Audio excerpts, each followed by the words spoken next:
नमस्कार, मी मेघा देवकुळे। आजच्या बातमीपत्रात आपले स्वागत। नजर टाकूयात हेडलाईन्सवर। अलाना कंपनीला भीषण आग, रिफायनरी विभाग आगीच्या भक्ष्यस्थानी। सुदैवाने जीवितहानी टळली, कंपनीचे मोठे आर्थिक नुकसान। बहीणबाई, राष्ट्रवादी काँग्रेस पार्टी संपवणे चिक्की खाण्याइतके सोपे नाही। धनंजय मुंडे यांचा पंकजा मुंडेंवर निशाणा। वंचित बहुजन विकास आघाडीच्या सभेत खासदार असदुद्दीन ओवैसी यांची मोदी सरकार आणि काँग्रेसवर जोरदार टीका। युतीच्या निर्णयानंतर कोणतीही नाराजी नाही, शिवसेना खासदार अनिल देसाई यांची माहिती। 2 वर्षापूर्वी मुख्यमंत्र्यांच्या वाहनावर चप्पल फेकणाऱ्या शेतकरी सेवा समितीच्या अध्यक्षाला अटक। शेवगाव तालुक्यातील वाघोलीमध्ये विठ्ठल रुक्मिणी मंदिरात ज्ञानेश्वरी पारायण सोहळ्याचे आयोजन। आता बातम्या पाहूयात विस्ताराने। खालापूर तालुक्यातील सारसन येथे असलेल्या अलाना फ्रिगोरिफिको या कंपनीला रविवारी दुपारी भीषण आग लागली। कंपनीच्या रिफायनरी विभागाला लागलेली ही आग विझवण्यासाठी अग्निशमन दलाच्या जवानांनी शर्थीचे प्रयत्न केले। 2 तासाच्या प्रयत्नानंतर आग आटोक्यात आली असली तरी कंपनीचे प्रचंड नुकसान झाले आहे। या आगीमध्ये सुदैवाने जीवितहानी टळली असून आग कशामुळे लागली हे मात्र स्पष्ट झालेले नाही। सारसन येथे असलेल्या अलाना कंपनीत खाद्यतेल बनवले जाते। कंपनीच्या रिफायनरी विभागाला रविवारी दुपारी 1:30 वाजता भीषण आग लागली। आगीची माहिती मिळताच खोपोली नगरपालिकेच्या अग्निशमन दलाने घटनास्थळी धाव घेऊन आग विझवण्याचा प्रयत्न सुरू केला। रिफायनरी विभागात लागलेल्या आगीने आणखी रौद्ररूप धारण केले, त्यामुळे अन्य ठिकाणच्या अग्निशमन यंत्रणांनाही पाचारण करण्यात आले। कंपनीचे कामगार आणि ग्रामस्थ आग विझवण्यासाठी प्रयत्न करत होते। खोपोली, कर्जत, पेण नगरपालिका, उत्तम गॅल्वा, IRB, HOC, Reliance Patalganga, Reliance Nagothane अग्निशमन दलाच्या जवानांनी 2 तासाहून अधिक वेळ शर्थीचे प्रयत्न केल्यानंतर आगीवर नियंत्रण मिळवण्यात जवानांना यश आले। तहसीलदार इरेश चप्पलवार, पोलीस उपअधीक्षक रणजित पाटील, खोपोलीचे सहाय्यक पोलीस निरीक्षक RP पवार यांच्यासह महसूल विभागाचे कर्मचारी आणि पोलीस घटनास्थळी दाखल होते।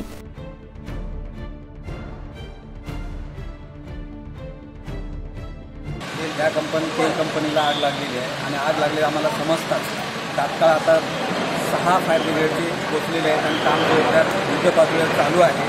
काय आमची सगळी यंत्रणा आहे आणि सामाजिकचे सुद्धा आहेत, पत्रकार बंधू आहेत, तर बाकी NGOs आहेत, चाकणकरांचा ग्रुप आहे आणि सगळे ग्रुप इथं सामाजिक भावनेतून इथे येऊन ते सगळं जोरदार काम चालू आहे आणि काम एका युद्ध प्रकारची अशी परिस्थिती आहे आणि जेवढं लवकरात लवकर विजेल अशा परिस्थितीतून काम मात करण्यासाठी चालू आहे। जीवितहानी सध्या तर अजिबात काही नाही, जीवितहानी होणार नाही याची पूर्ण दक्षता घेतलेली आहे। जीवितहानी मात्र झालेली आहे आणि त्या सध्या पूर्ण ती विझवण्याचं काम जोरदार चालू आहे।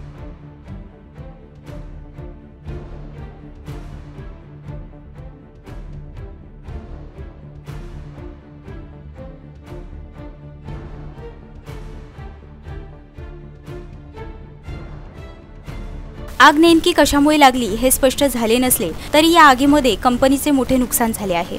सुदैवाने आग लागल्यानंतर कामगार बाहेर पडल्याने जीवितहानी झाली नाही।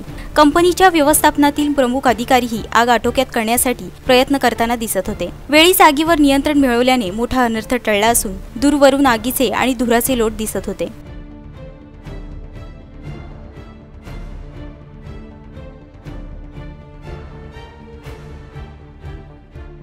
दिनेश पाटील सह ब्युरो रिपोर्ट, संवाद मराठी लाईव्ह, खालापूर। माझी बहीण कुठल्या तरी सभेत म्हणाल्या की राष्ट्रवादीचा समारोप करू, पण बहिणाबाई, राष्ट्रवादी काँग्रेस पार्टी संपवणे म्हणजे चिक्की खाण्याइतके सोपे नाही असे म्हणत मुंडे यांनी पंकजा मुंडेंवर निशाणा साधला। हिम्मत असेल तर येणाऱ्या लोकसभेच्या आणि विधानसभेच्या निवडणुकीत समोरासमोर या, कोण संपते ते पाहू असे म्हणत धनंजय मुंडेंनी पंकजा मुंडेंवर निशाणा साधला आहे। पालकमंत्री या नात्याने त्यांचे लक्ष आहे का? बीड जिल्ह्याला भावनिक करायचे, स्वर्गीय गोपीनाथराव मुंडे त्यांचे नाव घ्यायचे हे आता चालणार नाही असे म्हणत त्यांनी विद्यमान खासदार प्रीतम मुंडे यांच्यावरही टीका केली। निर्धार परिवर्तन यात्रेला सुरुवात झाली आणि शेवटही झाला। सत्तेची सुरुवात ज्या परळीतून झाली त्याच परळीतून मस्तवाल सत्तेचा समारोप होईल। भावनिक करण्याचे राजकारण आता नाही अशा शब्दात धनंजय मुंडे यांनी पालकमंत्री पंकजा मुंडे आणि विद्यमान खासदार प्रीतम मुंडे यांच्यावर निशाणा साधला। माझी बहीण कुठल्या तरी सभेत म्हणाल्या की राष्ट्रवादीचा समारोप करू, पण बहीणबाई, राष्ट्रवादी काँग्रेस पार्टी संपवणे म्हणजे चिक्की खाण्याइतके सोपे नाही असे म्हणत मुंडे यांनी पंकजा मुंडेंवर निशाणा साधला। राष्ट्रवादी काँग्रेस पार्टीचा समारोप करणार म्हणून आमच्या बहीणबाई बोलल्या कुठल्या तरी सभेत। माझ्या बहीणबाईला सांगायचं आहे, अगं बाई, राष्ट्रवादी काँग्रेस पार्टी संपवणं चिक्की खाणं एवढं सोपं आहे काय? ते भल्या भल्याला नाही जमलं आणि तुम्ही इथं म्हणताय समारोप. अरे समारोप कुणाचा? यावेळी व्यासपीठावर राष्ट्रवादीचे अध्यक्ष शरद पवार, प्रदेशाध्यक्ष जयंत पाटील, माजी उपमुख्यमंत्री छगन भुजबळ यांच्यासह पक्षाचे नेते उपस्थित होते. ब्युरो रिपोर्ट, संवाद मराठी लाईव्ह, परळी, बीड. काँग्रेस आणि भाजपवर आपला विश्वास नाही. त्यांनी मुस्लिमांचे खूप मोठे नुकसान केले आहे, नेहमी अन्याय केला आहे. त्यामुळे मोदी सरकार आणि काँग्रेसला धडा शिकवण्याची ही शेवटची संधी आहे, असे म्हणत मतदारांना वंचित बहुजन आघाडीला मतदान करण्याचे आवाहन MIMचे अध्यक्ष खासदार असदुद्दीन ओवैसी यांनी केले. पुलवामा दहशतवादी हल्ल्याला पाकिस्तानच जबाबदार आहे. मसूद अझहर मौलाना नाही तर तो सैतान आहे, असा हल्लाबोल केला. पाकिस्तानला यावेळी ओवैसी यांनी इशारा दिला. भारतातील मुस्लिमांची काळजी करू नका, तुमच्या धमक्या पायाखाली आम्ही घालतो. भारत देश एक आहे आणि यातच आमची एकता टिकून आहे, असे ओवैसी म्हणाले. दरम्यान पुलवामा हल्ला हा मोदी सरकारचे सर्वात मोठे अपयश आहे, असे ते म्हणाले. शिवाजी पार्क मैदानात वंचित बहुजन आघाडीची जाहीर सभा आयोजित करण्यात आली होती. ओबीसींच्या सन्मानार्थ या परिवर्तन सभेचे आयोजन करण्यात आले. वंचित बहुजन आघाडीचे नेते प्रकाश आंबेडकर आणि MIMचे अध्यक्ष खासदार असदुद्दीन ओवैसी यांनी उपस्थितांना मार्गदर्शन केले. त्यावेळी ओवैसी यांनी भाजप, मोदी, शरद पवार, राहुल गांधी यांच्यावर जोरदार टीका केली. ब्युरो रिपोर्ट, संवाद मराठी लाईव्ह, मुंबई. बातमीपत्रात वेळ झाली आहे छोट्याशा विश्रांतीची. कुठेही जाऊ नका, पाहत राहा संवाद मराठी लाईव्ह. श्री गणपती संस्थान महड, तालुका खालापूर, जिल्हा रायगड. श्री वरदविनायकाच्या भक्तांसाठी भक्तनिवासाची सोय, स्वच्छता आणि 24 तास गरम पाणी, CCTVची नजर. आगाऊ नोंदणीसाठी संपर्क करा 02192 26 69 12 72 76 47 38 54. विश्रांतीनंतर बातमीपत्रात आपलं पुन्हा एकदा स्वागत. पाहूया उर्वरित घडामोडी. युतीच्या निर्णयानंतर शिवसेनेत कोणतीही नाराजी नसल्याची माहिती शिवसेना खासदार अनिल देसाई यांनी दिली आहे. युतीच्या घोषणेनंतर मुंबईतील शिवसेना भवनात पक्षप्रमुख उद्धव ठाकरे यांच्या उपस्थितीत महत्त्वाची बैठक पार पडली. या बैठकीला राज्यातील शिवसेनेचे सर्व खासदार, जिल्हा संपर्क प्रमुख आणि तालुका प्रमुख उपस्थित होते. लोकसभा निवडणूक तयारी संदर्भात ही बैठक बोलावण्यात आली होती. युतीच्या निर्णयानंतर बदललेल्या राजकीय स्थितीचा आणि समीकरणाचा आढावा या बैठकीत घेण्यात आला. युतीत शिवसेनेला कोणत्या जागा वाढवून मिळतील हे लवकरच कळेल, अशी माहितीही त्यांनी दिली. दरम्यान लोकसभा निवडणुकीत शिवसेना भाजप युती झाली असली तरी भिवंडी आणि पालघर मतदारसंघात युतीबाबत पेच कायम आहे. या दोन्ही मतदारसंघावर शिवसेनेने दावा केला आहे. सध्या भिवंडीचे भाजप खासदार कपिल पाटील यांच्या विरोधात शिवसैनिकांमध्ये प्रचंड आक्रमकता दिसत आहे. जागा वाटपात ही जागा भाजपच्या वाट्याला गेली तर आमचा कपिल पाटील यांच्या उमेदवारीला विरोध राहील, अशी भूमिका येथील सेना पदाधिकाऱ्यांनी घेतली आहे. ब्युरो रिपोर्ट, संवाद मराठी लाईव्ह, मुंबई.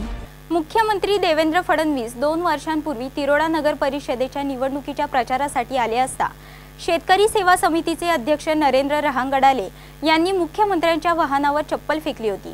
कुणीतरी मुख्यमंत्र्यांच्या वाहनावर चप्पल फेकल्याचे पोलिसांच्या लक्षात येताच त्यांना तात्काळ अटक करण्यात आली होती.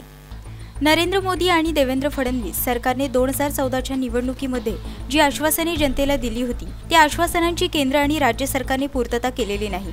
तसेच देवेंद्र फडणवीसांनी तिरोडाच्या सभेला संबोधित करताना शेतकऱ्यांच्या विषयावर सुद्धा बोललेले नाहीत. याच गोष्टीचा राग मनात ठेवून जेव्हा देवेंद्र फडणवीस सभा संपल्यानंतर आपल्या ताफ्यासह जात असताना ज्या वाहनामध्ये मुख्यमंत्री देवेंद्र फडणवीस बसले होते त्या वाहनावर आमदार विजय रहांगडाले यांनी दत्तक घेतलेल्या चिखली येथील रहिवासी आणि शेतकरी सेवा समितीचे अध्यक्ष नरेंद्र रहांगडाले यांनी 2 वर्षापूर्वी चप्पल फेकले होते. देवेंद्र फडणवीस सरकार में आने के पहले इन्होंने किसान को लेकर बड़े बड़े वायदे किए और जब सरकार में आए और हमारे यहाँ जब नगर परिषद का चुनाव हुआ और तिरोड़ा में वो आए तो पूरे भाषण के दरमियान माननीय मुख्यमंत्री साहब ने किसान के लिए एक शब्द भी नहीं बोला और किसी प्रकार का उनको मतलब किसी प्रकार की उनके फेवर में ऐसी कोई बात करी नहीं. और इसी बात को लेकर हमने शेतकरी सेवा समिति के माध्यम से उनके जो काफिले पे जूते के माध्यम से विरोध किए.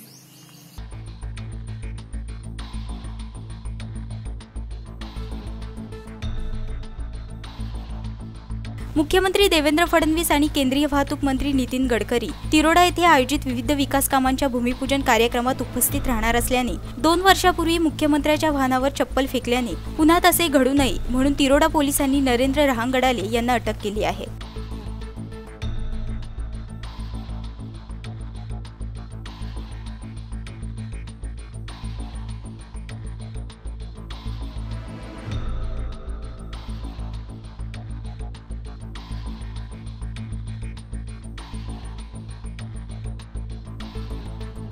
राजेश कुमार तायवाडे, संवाद मराठी लाईव्ह, गोंदिया.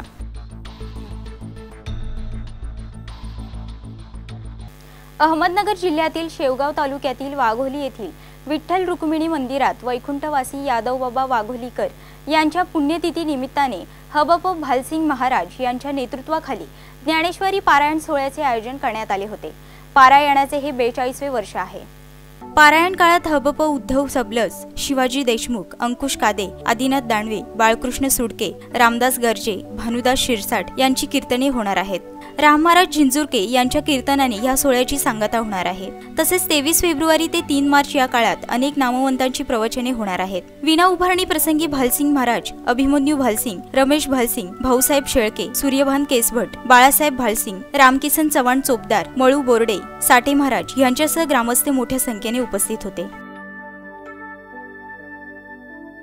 सुनील नजन, संवाद मराठी लाईव्ह, अहमदनगर. बातमीपत्रात वेळ झाली इथेच थांबण्याची. पुन्हा भेटूया पुढील बातमीपत्रात. तोपर्यंत नमस्कार.